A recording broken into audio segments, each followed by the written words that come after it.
अपरंपार तेरे बिन सूना है संसार। तेरी महिमा अपरंपार तेरे बिन सूना है संसार। तू कहा है शेरा वाली, तू करती जग की रखवाली। हम पे कृपा कर दे माँ, मेरी झोली भर दे माँ।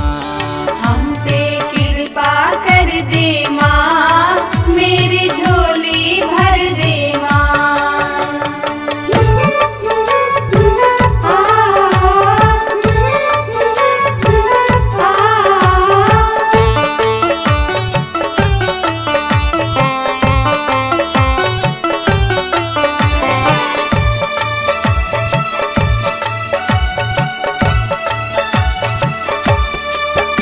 सहारा करे पुकार, रेंगत रेंगत आए दुआर। सहारा करे पुकार, रेंगत रेंगत आए दुआर। केहू बोल भी नहीं पाए, वो खामोशी से गोहराए। हम पे कृपा कर दे माँ, मेरी झोली भर दे माँ। हम पे कृपा कर दे माँ, मेरी झोली भर दे माँ।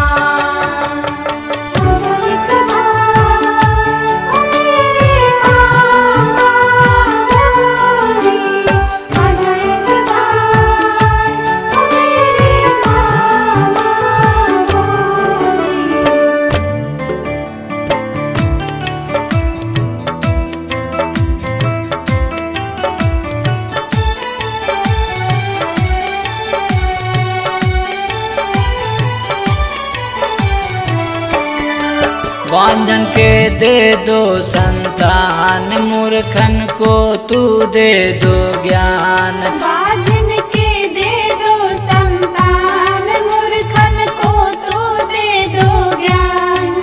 निर्धन चाहे तुमसे माया को, धन चाहे तुमसे काया।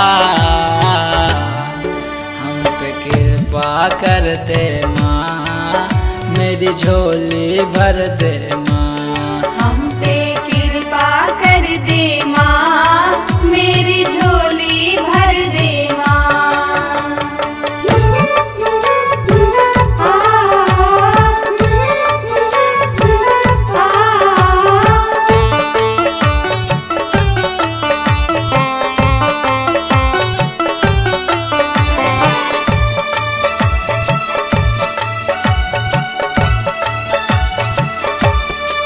तेरी शक्ति है अपार, तू करते असुरन संहार। तेरी शक्ति है अपार, तू करती असुरन संहार।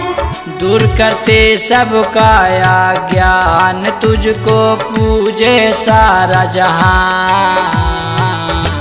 राजू पे कृपा कर दे माँ, मेरी झोली भर दे माँ।